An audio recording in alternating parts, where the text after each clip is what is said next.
So paint my coffin Ferrari red.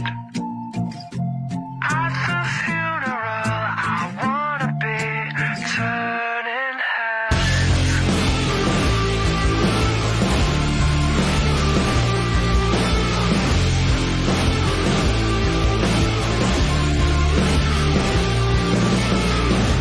Am I worth my weight in gold?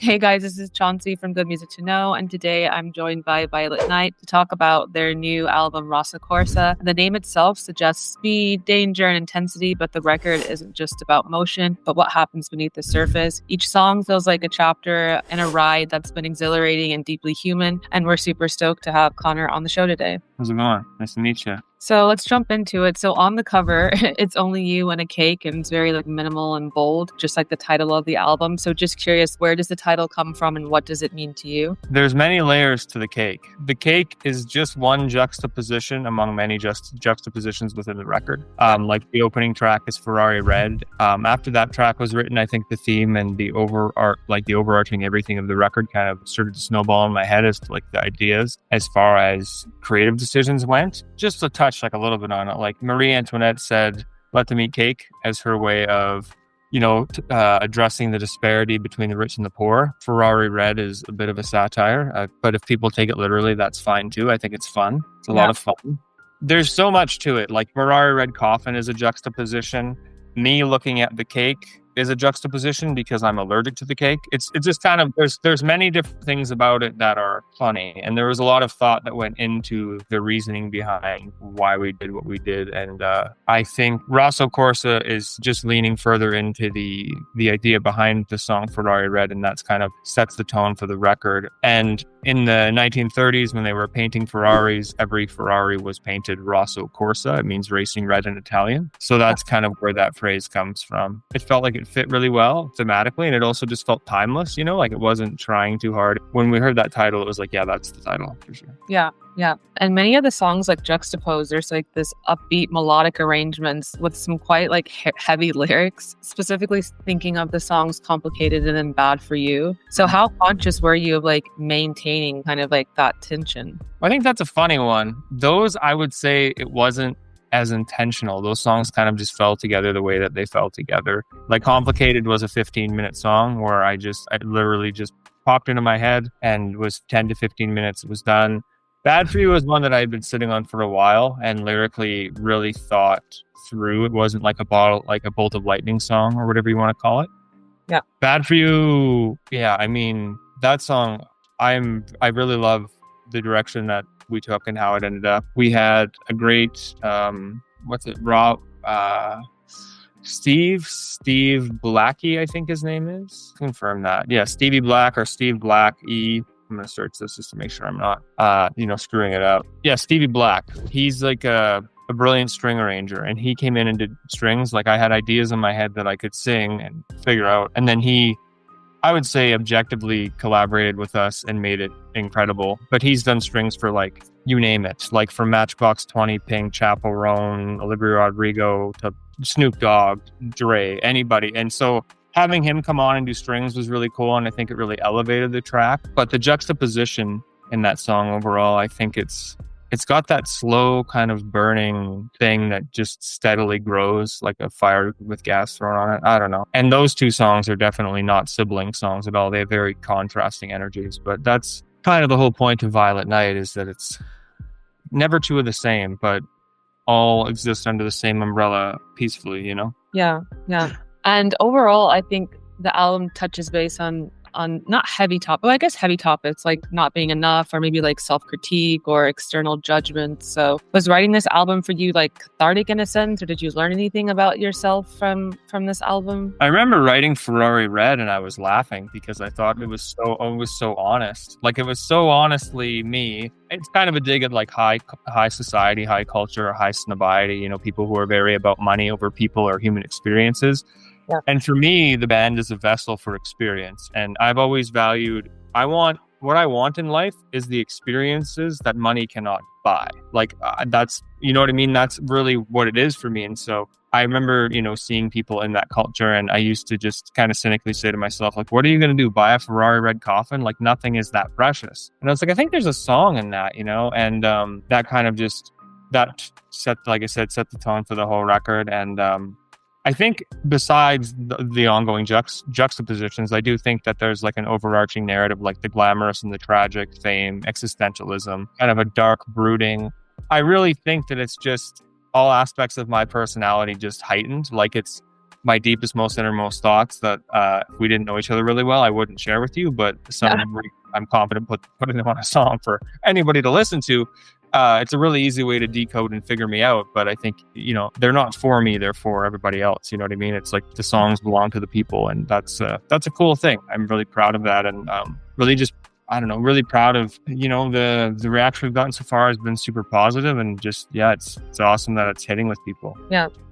And the song Legends Never Die. So, I mean, I guess the track kind of suggests that maybe like a struggle with mortality, or I don't know, wanting your art or your name to live on. So what was the meaning behind this particular track? And did you have like any particular legends in mind that have maybe already passed on that you were thinking about when you wrote this song? I don't think I was thinking of any legends in particular when I wrote it, but like, to me, when I think legend, I think of like my grandpa Robert Pohl. He was like, anybody in the family who knows him would be like, he's a legend. Like, he was cut from a very specific cloth, and very fortunate to have such inspiring people in my life, family-wise. As far as legends that have died, I would say, like, I'd probably say this too much, but I would probably say David Bowie. Big fan, great artist. It was more so just how infinitely small you can feel in the world sometimes, and the pressure of that feeling, like, really the song was inspired by like We Will Rock You by Queen, or like Centuries by Fall Out Boy, like these big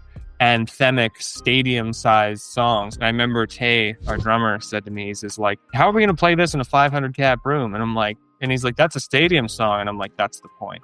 You know what I mean? That is exactly the point. It's a big one, and it hits like a truck, and it ended up being one of our favorites. It seems to be a favorite. Like, Spotify has had it on a few of their playlists for like 6 weeks now, Apple as well, which is super encouraging, like editorials and that kind of thing. So yeah, that's a fun one. We're heading out on tour this week, and we're opening the set with that. So spoiler alert, Nice. that's a set opener. Yeah. Yeah. I mean, you already touched base on this next question that I have, but I mean, I suppose I can still ask it. I was going to say, I love the use of strings in the song Bad For You. It's beautiful. So did you build these songs more in the studio with layers, or did they start kind of more like stripped down and just like your voice and an instrument? It almost always will start, like, I'll write the 90%, like, to me, basically, if I can't sell everybody on something I've written with just an acoustic guitar and my voice, then it's not a great song. You can't make something that's not great. But if you have something that you can play on an acoustic and sing, or play a keyboard arrangement and sing, and it's captivating to people, then you have something special. And I think with that song, or with any song on the record, honestly, I feel like every song in its own way could be a single. I don't know. I'm very proud of it. I think we did an exceptional job executing exactly what we wanted to do, which was make like a no skips record that wasn't trying to just have singles, but was a cohesive album of great songs that also were accessible, but towed the line of like artistry, and they're still cool. They're not like shitty. Yeah.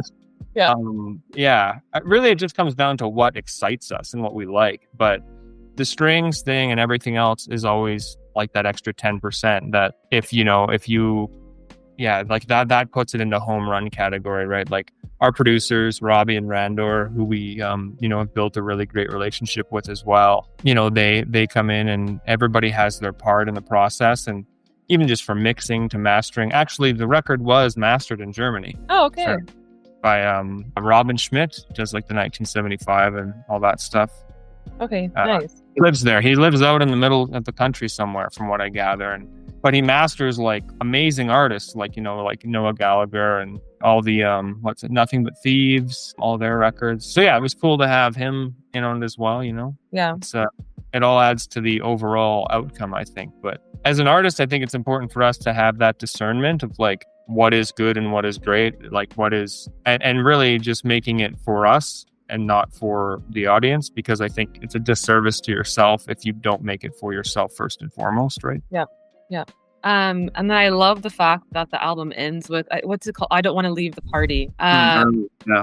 early. So not wanting to leave the party early. Is this about like staying in the moment, or is it about not giving up? Just curious the story behind that track. And did you always plan on this particular track ending the album? What does the song mean to you?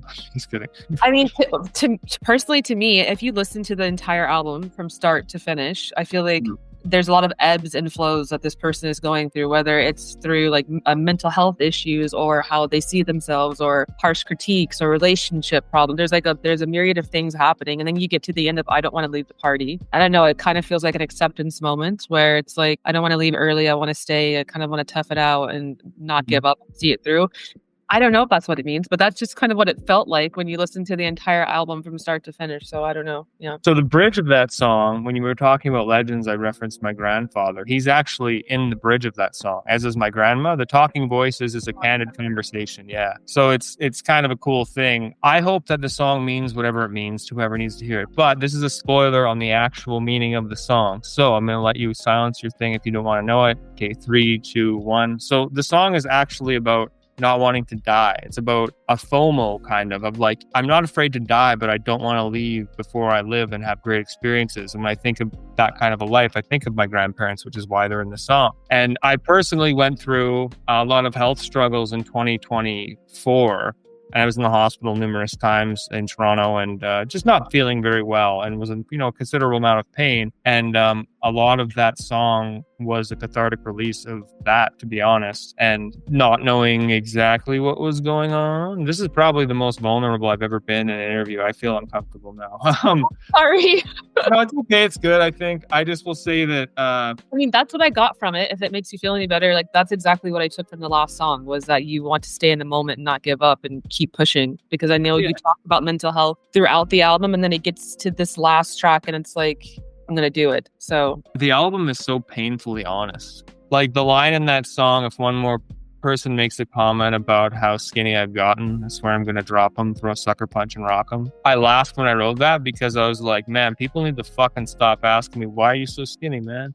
Because like I was like 25, 30 pounds heavier, but I mean, I'm healthy now, right? It's one of those things where the album, I'm thankful I was able to write it. I think we take for granted as artists sometimes our lived experiences, and then we have this beautiful vessel, this calling, this thing that we can put these things into, because not everybody has that thing driving them, and we're just fortunate as creatives, as creators, to have that thing. But that song almost didn't exist, to be honest. I had the lyrics done and I walked into the studio last day of sessions and our producer Robbie was playing a chord progression on the guitar, and I was just like, that's captivating, let's write on that now. We just did it, and the song was done that day. I felt like it was a privilege to sing such a beautiful song, if I'm being honest. Like I got goosebumps listening to the song when it was done. And on the drive home, I actually cried because I thought it was such a beautiful homage to my grandparents, the life that they've lived, and celebrating that kind of dedication to really embracing life and not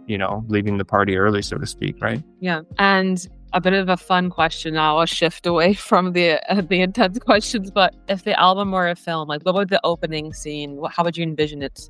It would kind of like, I imagine it like, do you know who Michael Mann is? Like he's a director, and his movies very much have like a vibe, like an overall aesthetic. Like he kind of drops you into the movie and you're kind of in it like for the... He's done like I can think like Miami Vice. He did that reboot, for example. Okay. That was one where it's very stylish.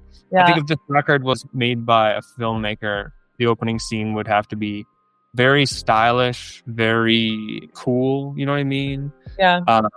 Cool in the way that like if you compared Christopher Reeves's The Batman to like Christopher Nolan's Batman, Christopher Nolan, objectively in my opinion, makes a better movie, but the Batman is like more stylish and cool. Yeah. And I would say it leans on that side. But the opening scene would definitely have to do with some sort of car chase that introduces the protagonist and kind of an unraveling, so to speak. You know what I mean? Yeah, that's how I think it would probably kick off. Yeah. I don't know why you said car chase and Fear and Loathing just popped into my head for some Fear and Loathing is great. That would be a great one, honestly. And is there a favorite track that you have on the album, or a particular lyric that really speaks to you every time you hear it back? I mean, my cat Willie meows at the end of Ferrari Red, and he's also passed away, which is beautiful. He was like 19 years old. Wow. But he's been on Sirius XM radio across North America for 2 years now. So, I mean, I'm pretty proud of him. I think honestly, probably at this point, like at least 1 million people have heard him meow. And I mean, he's pretty immortalized. Yeah.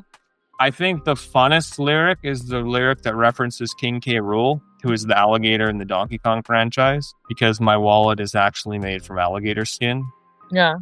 And it's ironic because it was given to me by a gift from somebody. And before they gave it to me, I kind of was like, I don't really get why people would spend like, $1,000 on a wallet. And then this friend, girlfriend at the time, did that. So this was like right over her head, right? So I was like, Otherwise, I don't know. What is my favorite lyric on the record? Honestly, that's a hard one to pick. Like, I think that's the funniest lyric to me. But Gemini Moon, the way that song sounds really makes me feel a feeling. And I can't describe it, but that song brings that emotion out of me. Yeah. That might be it for me. There's so many good ones in that one. You're So Hypnotic. You're my favorite. Narcotic. The moment that we're breaking, I'm dope, sick, and shaking. Yeah. That's a good one. And when I think about that, like subjectively, is like I wrote it, but it doesn't resonate. Like I don't know where that comes from. So I can hear it and be like, "That's cool," and I'll be like, "Where did that come from?" Because I don't know. You know what I mean? Like I don't sit here like with my head up my own ass at all. And it's very strange. Like even my mom was like, she knows me better than anybody, and she's like, I listened to this, and I'm like, it's crazy to me the things you think and feel, and like it's just where does that all come from? And I was like, good fucking question. I don't know. Yeah. I don't know. But I'm thankful that it comes. Actually, when I write a good song, I don't know if you're spiritual or Christian or any sort of religion, any sort of God, but to me, when I write a good song, I feel like it's sent to me from some other sort of thing. And I actually I've like excitedly punched my bed and been like, thank you. Because I'm just so excited because I don't know where they come from. They just come. And it's like, sometimes the faucet is on and it's like really just pouring a nice steady flow. And sometimes it's not. And, I write regardless, but the songs that I love the most, I definitely am very excited while writing. And I don't know. I'm really proud of everything we've done, but this record I think is just like, it's like a skeleton key. I feel like it's opening a ton of doors for us that we didn't know would open. And our belief in it is super high. So yeah, we've got this big Canadian tour with Calling All Captains this week. And then we've got a US tour announcement coming for January, February. So super stoked. Very cool. So is Gemini, would that be one of the tracks you're most excited to play live? Yeah, Gemini Moon is fun. I don't even know. Like they're all super fun. Honestly, like because the band we're playing with that's headlining, they're like heavier. So we're not playing some of the softer cuts just because it's like you kind of want to, you know what I mean? You want to cater a set list to that audience and really make sure it hits. And that's kind of the nice thing about Violet Night is like you could literally throw us on the road with like, if you put our heaviest songs like Save Me, Hate Me, Losing My Mind, If You Are the Ocean, stuff like that, we could go out with like a heavier band. I don't know, name a heavier like alternative rock band, like Muse or something. Oh yeah. Right. But if you put out like our softest songs, like I Don't Want to Leave the Party Early, and like some of our older stuff like Depths or like Stay Golden, We're All the Same in the Dark, you could put us out with like Coldplay or Death Cab for Cutie. So what's cool about us is we're kind of a chameleon. Like we really can change shape, and all of it though is music that we really, really love and are excited about. And then, I mean, right now I'm kind of in the process of like laying the groundwork for our next record. As soon as we finish something and put it out, I kind of stop thinking about it. And I'm like really focused on like, how do I beat this in every conceivable way? Yeah. And now that your new album is out into the world, what do you hope people carry with them after listening? Whatever it is they need to receive. We live in a very divisive world right now, and I think music should be a place of unity. I was actually recently asked by a fan from France if I thought that all music was political or not. And I said no, because none of ours really is. And, he asked like how we would feel if it was adopted by different groups on different sides of political ideology. I just think with how divisive the world is right now, what we need is more unity. We need more togetherness. And I really think that is what it, should do. I think if our music can be a cathartic release for people, if it can be the soundtrack to your summer, to falling in love, to falling out of it, to just going for a late night drive. Like if you need an existential anthem, we're like like I said, it's a skeleton key. It can really fit into a lot of different places, and not just like, it's not like it just like it's passable. It's like I think it excels in all of those areas, right? So I think that that's kind of what it's about, is like you can listen to Rosso from front to back, and a lot of artists I will see have success with a certain sound, so then they will just do that ad nauseum for the rest of their lives, and it becomes kind of tired. And so I think what I like about our records, and this record in particular, is it's not like you don't ever get bored. Like, it takes you on a bit of a journey, and that Right. in a culture where singles and playlists are king, I don't really care. I think, to me, the metric by which a great artist that I'm a fan of is usually measured is like the artists that stick with me, that resonate, are the ones who have great albums underneath them, right? Yeah. Those form such a relationship with that record, and it's crazy to think like how much we can listen to an album again and again and again and again, because it does something to our brains. And I think that is my hope, is that we form that special relationship. Like, it's an honor to have people like that with our music, who are like, yeah, like, this is, and I think it's only going to grow from here. I really think the sky's the limit, like, with our trajectory and where we can end up. I really, really strongly believe in what we're doing, for sure. Yeah. And I know you already touched base on it a bit, but what's next on the agenda for 2025? I know you said you're going on tour tomorrow, and then early 2000, why can I not say that? Early 2026, you're also going on a North America tour. Is that correct? Yeah, it'll be US in January. Be doing like west to east. Like, we're playing shows in California and we're playing shows in New York City. So it's covering quite a bit of ground. It's gonna be a bit of a drive, I think. Yeah. But it'll be like lovely. And if people come out, we'd love to meet them, love to see them. We're very chill human beings and just stoked that people care about the music. So yeah, I think that's next. Who's to say if I have some studio time booked? I don't know. I might, but because I'm always actively working on the next record. I think that anybody who knows me knows that I just don't sit still very well. So it's like, okay, well, that's cool. This is a great record. Cool. And then I kind of start catastrophizing. Like, was this a fluke? Can I beat this? Oh, I have to prove it to myself. So that literally is the process of what it's very infuriating to be me sometimes because of it, because I can never really be content. Yes. Yeah. I can't. I have to. Yeah. Have to just keep going and pushing and try to do better. So, and that really has been the most introspective thing lately, is like, with what's next, what do I do differently? How do I reevaluate, reestablish what? And I've got a few really great ideas cooking. So I'm super excited. And I think with this record, we've done something that will endure for sure. And I think it's definitely hitting what the people it needs to so far. So.